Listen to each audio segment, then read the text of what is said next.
Lógica proposicional.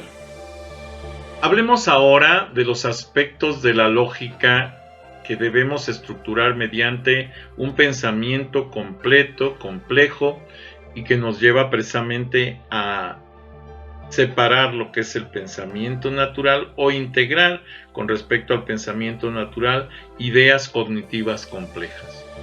Esto es lo que se conoce como lógica, y lógica de las proposiciones precisamente, la lógica de las proposiciones.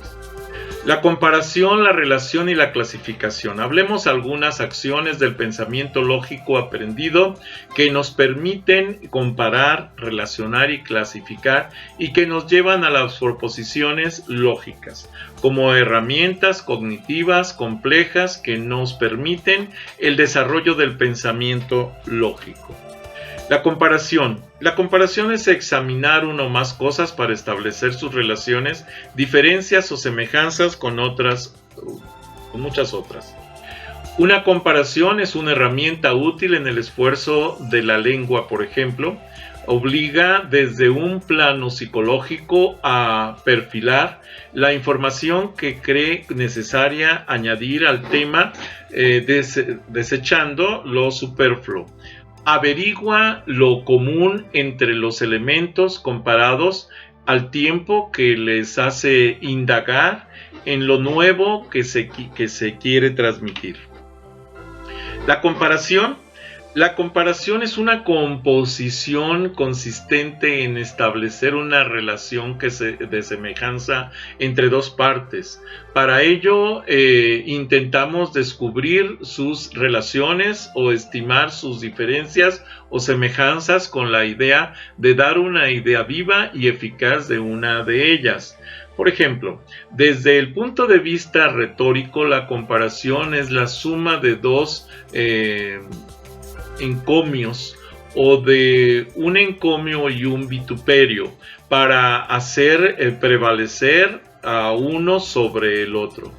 Si hablamos de que un encomio es un texto de alabanza en honor de algo o de alguien, y un vituperio es un texto insultante, compone el género epidíctico, cuyo objetivo práctico es argumentar y que se incluye dentro de la retórica.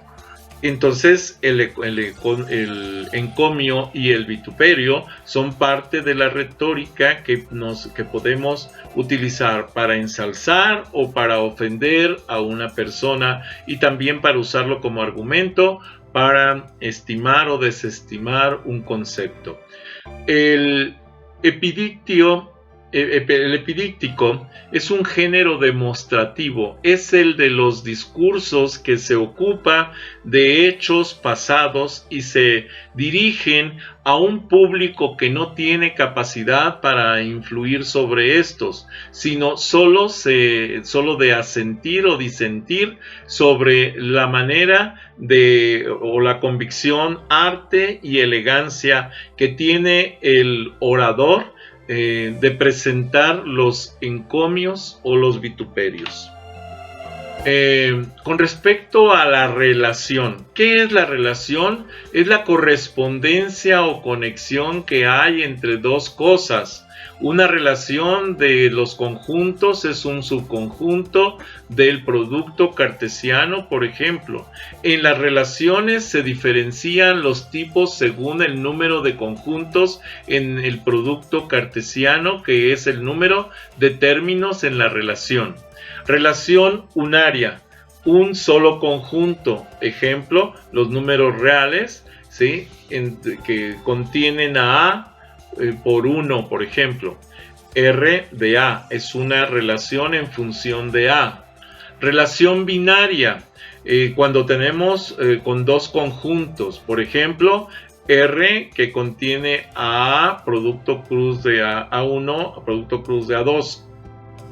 Es una relación en función de de los elementos del conjunto A1 y de los elementos del conjunto A2. Relación ternaria, bueno, es cuando tenemos esa misma relación pero con tres conjuntos, A1, A2, A3, y entonces es una relación en función de los elementos del conjunto A1, de los elementos del conjunto A2, de los elementos del conjunto A3. Relación cuaternaria, bueno, es exactamente lo mismo con cuatro conjuntos, A1, A2, A3, A4, y es una relación en función de los elementos del conjunto A1, de los elementos del conjunto A2, de los elementos del conjunto A3 y de los elementos del conjunto A4. La relación enaria es un caso general. N conjuntos y obviamente todos están contenidos dentro de un conjunto universal R y R es una relación en función de los elementos del conjunto A1, A2, A3, AN.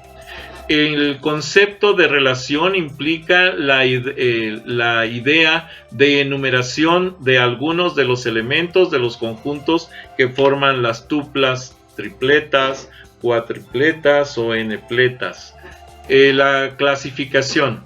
La clasificación es el ordenamiento o la disposición por clases. Básicamente la clasificación implicará la búsqueda en un todo de todas aquellas cosas que guarden o compartan algunos tipos de relación para así agruparlas. Generalmente el objetivo primordial de la clasificación es encontrar el mejor ordenamiento posible, es decir, el más claro para que llegado el momento de la búsqueda de determinado elemento que ha sido clasificado, este resulte más fácil de encontrar.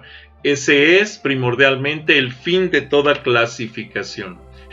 O sea, que yo pueda buscar fácilmente un objeto contenido en un grupo de objetos. Hay que clasificarlos, de esa manera vamos a poderlos encontrar mucho más fácil. Es la forma o el objetivo principal precisamente de la clasificación. Las proposiciones lógicas, originalmente la lógica tratada con argumentos en lenguaje natural, es el siguiente argumento válido. Por ejemplo, todos los hombres son mortales. Sócrates es hombre, por lo tanto Sócrates es mortal. Es un argumento perfectamente válido porque en realidad pues todos los hombres son mortales, ya que tenemos esa finitud. Ahora, Sócrates es un hombre, por tanto Sócrates también es mortal. En el lenguaje natural se presentan una infinidad de argumentos en los cuales tenemos que determinar la veracidad o falsedad de los enunciados complejos. La lógica proposicional entonces nos lleva a otros ejemplos como este. Algunas personas son políticas. Sócrates es una persona, por lo tanto Sócrates es político. Esto es un argumento falso. ¿Por qué?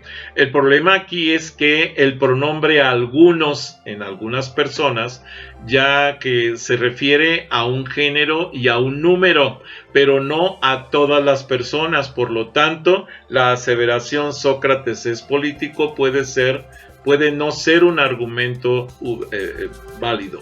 ¿Por qué? Porque probablemente, Sócrates a lo mejor no era político y es dentro de las personas que no están en esas de algunas personas que sean políticas. Y entonces no podría ser no válido. La lógica proposicional también, otros ejemplos. Creo que todos los hombres son mortales. Creo que Sócrates es hombre, por lo tanto creo que Sócrates es mortal. Estos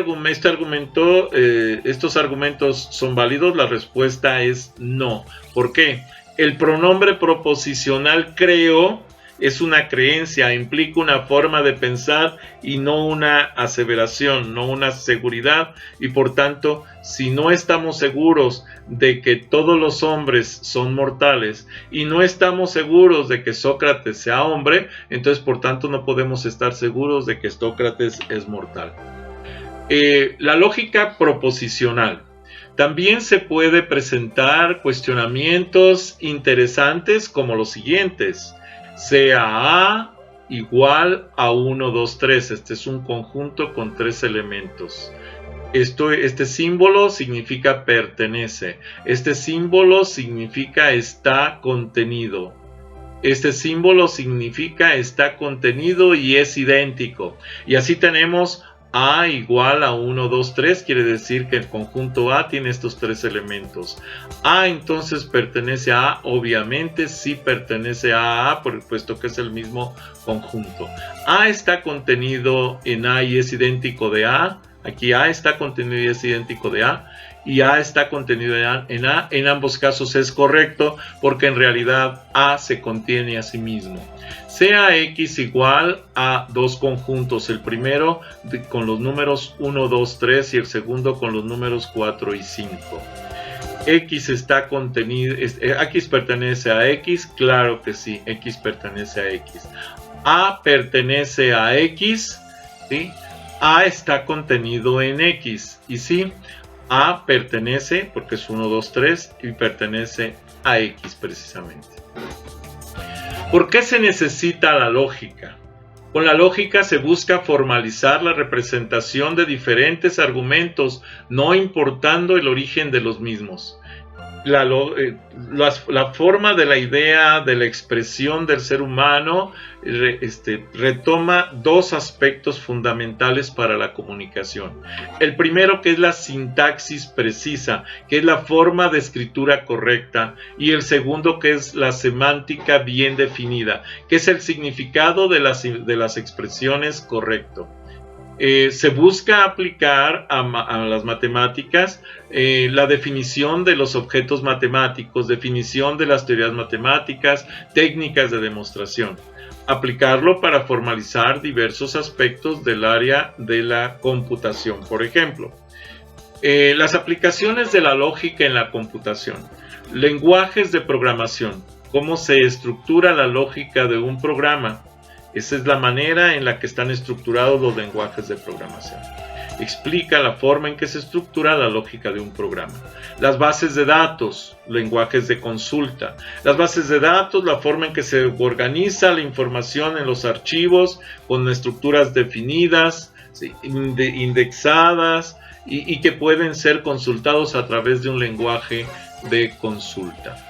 La inteligencia artificial, por ejemplo, son técnicas para el razonamiento, la deducción del conocimiento, el análisis y el diseño de algoritmos, análisis de complejidad de los problemas. Su impacto en la computación es muy importante. Con respecto a al lenguaje de la lógica proposicional, la lógica proposicional pretende estudiar las frases declarativas simples, enunciados o proposiciones. Estos elementos son los utilizados como base para la transmisión de conocimiento humano y de hecho se utiliza muchísimo en la argumentación de leyes y reglamentos. Una proposición se define como un enunciado que puede ser calificado como verdadero o falso y que no puede descomponerse en otras frases verdaderas o falsas. Por ejemplo,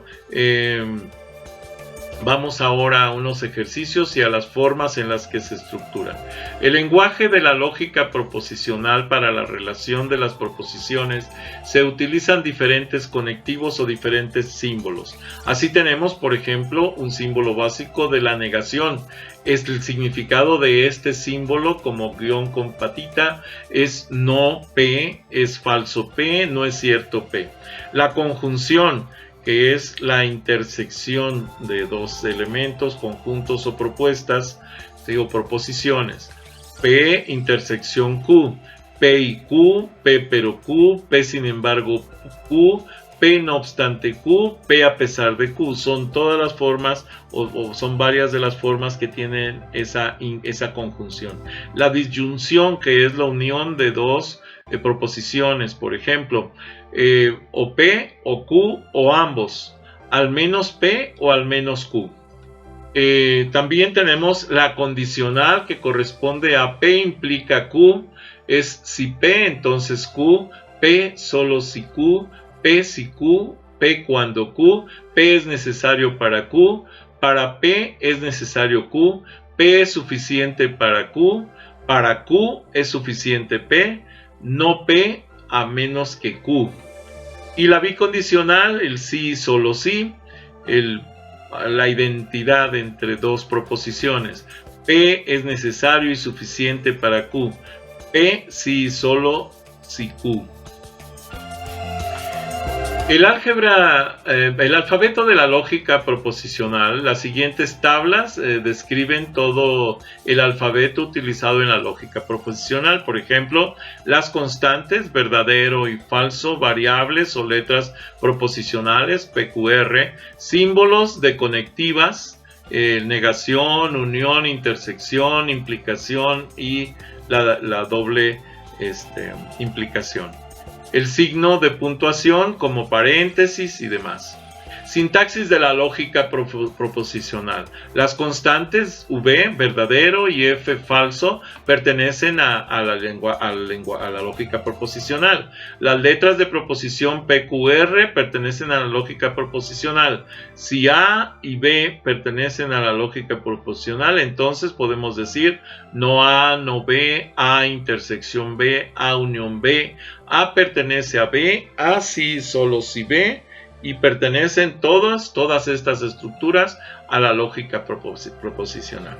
Se establece la jerarquía de operadores de negación, de intersección y de unión, de implicación o de entonces sí y de solo sí. Sí y solo sí. Hasta aquí esta presentación.